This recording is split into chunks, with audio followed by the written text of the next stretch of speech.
कुलमानजीको सिधै विषयवस्तुमा म प्रवेश गर्न चाहन्छु। कुलमानजी राष्ट्रिय गौरवको व्यक्तित्व हुनुहुन्छ। नेपालीले गर्व गर्न सक्ने दुर्लभ प्रशासक मध्ये कुलमानजी एउटा विशिष्ट प्रशासक हुनुहुन्छ। साउन्ड अलि सानो आयो भन्नुभएको छ, यो मोबाइलको अलि प्रब्लम छ। यसै त मेरो आवाज अलिकति ठुलो छ, तैपनि यसमै साउन्ड सानो आउँछ भनिसकेपछि त सिद्धि हो नि। एनिवे, अस्ति हामी सिन्धुपाल्चोक गएर आयौँ। हामी सिन्धुपाल्चोक गएर नागपुजे भन्ने ठाउँमा करिब आधा लाख रुपियाँ हेममाया फाउन्डेसनको तर्फबाट प्राप्त सहयोगलाई एउटा हुलाकीको भूमिका निर्वाह गर्दै त्यो ठाउँका पहिरो पीडितहरूलाई, शोकमग्न परिवारलाई त्यो अभिशप्त बस्तीमा पुगेर हामीले हस्तान्तरण गरेर आयौँ। र त्यो ठाउँमा पुग्दा कस्तो अनुभूति भयो भने वास्तवमै यो पहिरो लाग्ने, बाढी भुच्छे आदि इत्यादिको जो कुरा छ, पहिरोको सवालमा कुरा गर्दा चाहिँ सबैभन्दा चर्को राम्रो ट्र्याक रेकर्ड एन्ड हिस्ट्री कायम गर्नु हो, उच्च स्तरको नतिजा दिनु। एक हिसाबले भन्दा पृथ्वीनारायण शाहको कुरा म सम्झना गर्थेँ। हुन त पृथ्वीनारायण शाहले त्यतिखेर मलाई मन त कुलमानजीलाई नै पुनर्नियुक्ति गर्नुपर्ने, 4 वर्षको कार्यकालको लागि उहाँलाई नै त्यो पद सुम्पिनुपर्ने आवश्यकता बोध हामीले यस बारेमा पनि गरेका छौँ कि भूमिगत तारहरू बिछ्याउनु पर्नेछ बिजुलीको, त्यसपछि ट्रान्समिसन लाइनहरू ठिकठाक पार्नुपर्नेछ, चुहावटलाई थप रोक्नुपर्नेछ। अहिले 1500 मेगावाटको बिजुली दोहन भएको छ, हजारौं मेगावाट बिजुली दोहन गर्नुपर्नेछ, विद्युत माफियाको कठालो कराप च्याप बनाउनु पर्नेछ। त्यस कारणले गर्दाखेरि म स्पष्ट रूपमा भन्न चाहन्छु, वी निड कुलमान घिसिङको यहाँ आवश्यकता छ। अहिले वास्तवमा जनताको जनजनको दिलमा राज गरिरहेको आदरणीय कुलमान घिसिङज्यूलाई हामीले चाहेका छौँ र उहाँलाई नै नेपाल विद्युत प्राधिकरणको कार्यकारी निर्देशकको रूपमा देख्न चाहन्छौँ।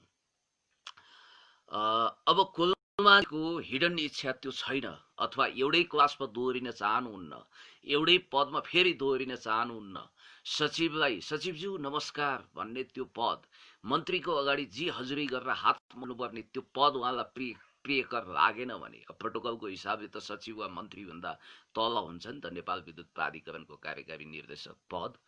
अब त्योभन्दा माथि जाने उहाँको इच्छा भयो भने मेरो विचारमा उहाँलाई सांसद बनाएर मन्त्रीमण्डलमा स्थान दिनुपर्छ, उहाँलाई मन्त्री बनाउनुपर्छ, सांसद बनाउनुपर्छ, अथवा कुनै पावर कन्ट्रीको राजदूत अम्बासडरको रूपमा नेपाली जनताले उहाँलाई देख्न चाहेका छन्।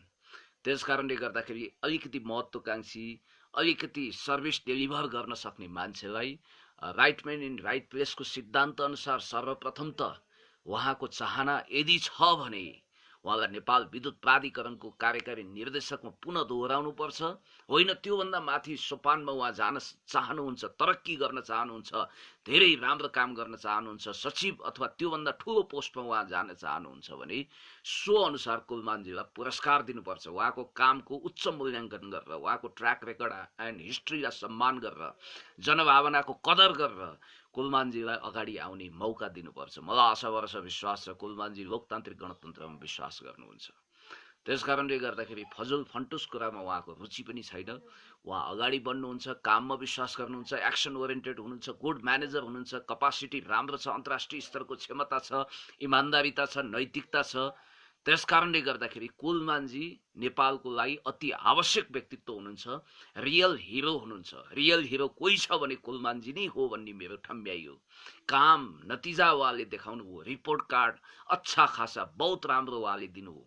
त्यस कारणले गर्दाखेरि म के भन्न चाहन्छु भने कुलमान घिसिङज्यू अत्यन्तै सुयोग्य व्यक्तित्व हुनुहुन्छ, यसमा कसरी शङ्का गर्नु पर्दैन। फेरि कुलमानजीसँग मेरो सम्बन्ध भनेको मैले पटक पटक बोलेको पनि छु, एउटा गीतद्वारा अभिव्यक्त गर्न चाहन्छु।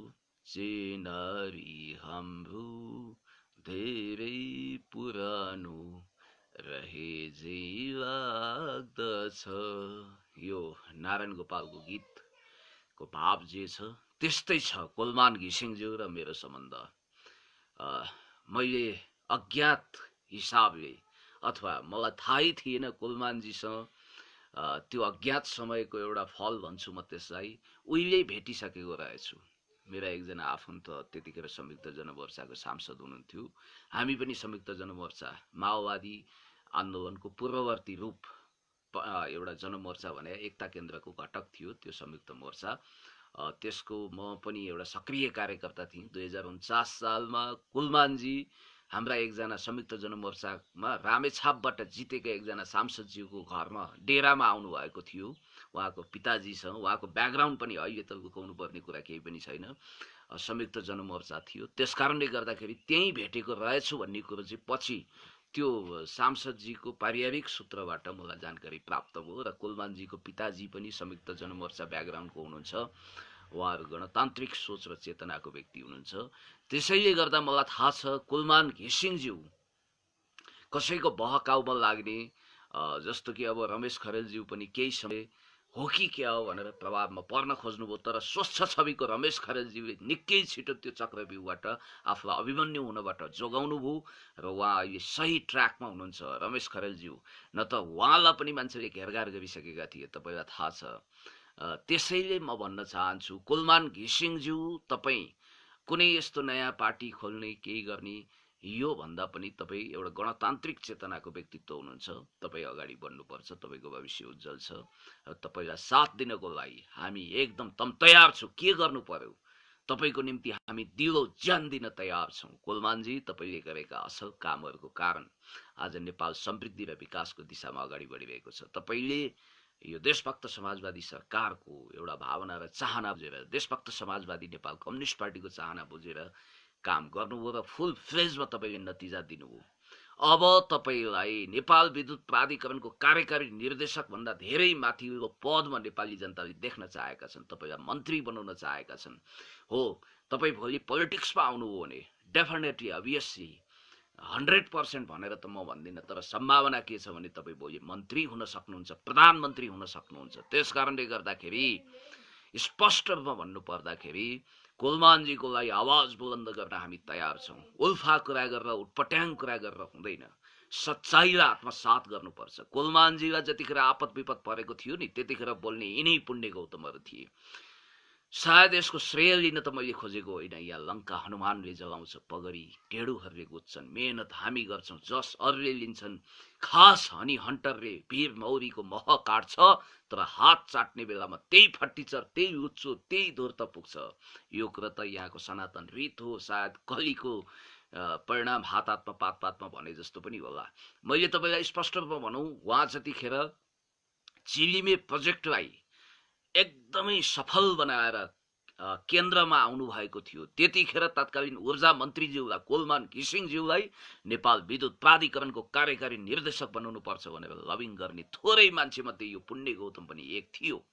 त्यतिखेर उहाँ थर्ड इन कमान्ड हुनुहुन्थ्यो त्यहाँ, र अरू मानिसहरू नेपाल विद्युत प्राधिकरणको कार्यकारी निर्देशकको लबिङमा थिए। तर त्यतिखेर यही देशभक्त समाजवादी नेपाल कम्युनिस्ट पार्टीले उहाँलाई त्यो मौका दियो र त्यो मौकालाई बहुत राम्रो सदुपयोग गर्नुभयो। सायद सरकारको अत्यन्तै उच्च स्तरीय, उच्च क्वालिटीको सफल निर्णय मध्ये त्यो एक थियो, जसले गर्दा 18 घण्टासम्म लोड सेडिङको समुद्रमा डुबेको नेपाललाई उहाँले उद्धार गर्नुभयो। लोड सेडिङको सुरुङभित्र छटपटाइरहेको नेपाल झिलिमिली उज्यालो भयो। उज्यालो नेपालको अभियन्ता बनेर लाइट म्यान भन्ने एउटा उपाधि पनि उहाँ लिन सफल हुनुभएको छ। जन जनमा छाउनु भएको छ, मन मनमा बस्नु भएको छ। कुलमानजीलाई हामी सेल्युट गर्न चाहन्छौँ, धन्यवाद दिन चाहन्छौँ। आज यी नेटहरू किन चलेका छन्, औद्योगिकरणको प्रक्रिया अब नेपालमा कसरी सुरु भएको छ, यो सबैको पछाडि बिजुलीको बहुआयामिक महत्त्वलाई हामीले बुझ्नुपर्छ। तपाईँ हामीलाई थाहा छ लहरो तान्दा पहरो गर्जिन्छ। अब जब लाइन आयो, झिलिमिली भयो, त्यसपछि अब चमत्कारिक ढङ्गले अब मिडियादेखि हरेक क्षेत्र फस्टाउन थालेको छ। तपाईँलाई थाहा छ कि बिजुली नहुँदाखेरि नेपाल अधोगतिमा जाँदै थियो। विद्यार्थीको पढाइ बिग्रिरहेको थियो, कारखानाहरू टाट पल्टिरहेका थिए, अनि त्यसपछि मिडिया हाउसहरू भूतबङ्गला जस्तो भएका थिए। हामी महँगो जनजीवन बाँचिरहेका थियौँ त्यतिखेर। र यस हिसाबले गरिकन नेपाल विद्युत प्राधिकरणमा कुलमान घिसिङज्यूको उपस्थिति, कार्यकारी निर्देशकको रूपमा उहाँको उपस्थिति रहिसकेपछि सारा म्यानेजमेन्ट मिलाएर नेपाललाई लोड सेडिङ मुक्त देश घोषणा गरियो। कति राम्रो कुरा थियो त्यो, कति राम्रो कुरा छ। अब कुनै पनि इन्द्रेका बाबुचन्द्र कसैले पनि नेपालमा फेरि लोड सेडिङ गर्छु भनेर च्याउनु पर्दैन। कुनै 12 हातको टागाले विद्युत माफियासँग गठजोड गरेर गला मिलाएर यदि म नेपाललाई फेरि लोड सेडिङको सुरुङमा धकेल्न चाहन्छु भन्छ भने त्यो त्यसको अन्तिम दिन हुनेछ। त्यसले काललाई निम्ताउनु सरह हुनेछ। त्यसकारणले गर्दाखेरि अब कसैले पनि कुनै पनि धन्दा सेठले त्यो खालको धृष्टता गर्न पाउँदैन। जनमत त्यसको पक्षमा छ जसले नेपाललाई लोड सेडिङ मुक्त बनाएको छ। लड्तर कुरा हो, चान्चुने कुरा हो। हामीले यो समयमा कल्पनै गर्न सक्दैनथ्यौँ। त्यतिखेरको समय मलाई सम्झना हुन्छ, तपाईँ हर कसैलाई सम्झना छ हो। यहाँ साथीहरूले सत्य र न्यायको पक्षमा बोल्नुहोस् भन्नुहुन्छ। सायद सत्यको पक्षमा, न्यायको पक्षमा, इन्साफको पक्षमा, देशको पक्षमा, जनताको पक्षमा, विकासको पक्षमा, अन्याय विरुद्ध, अत्याचार विरुद्ध, भ्रष्टाचार विरुद्ध, हर किसिमको जालजेल, कपट, विकृति, विसङ्गति विरुद्ध दरो खरो आवाज बुलन्द गर्नुपर्छ भन्ने मान्यता यो धारावाहिक रूपमा एकदम धारा प्रवाह रूपमा ल्याउने हामी नै होला र त्यसको श्रेय त म लिन चाहन्न। जे होस्, सबै साथीहरूले सङ्घर्ष गर्नुभएको छ, मेहनत गर्नुभएको छ र त्यस बेलाको कुरा म अलिकति तपाईँलाई सम्झाउन चाहन्छु। हो, मुकेश काफ्लेज्यूले धेरै नखोके हुन्छ। उहाँको योगदान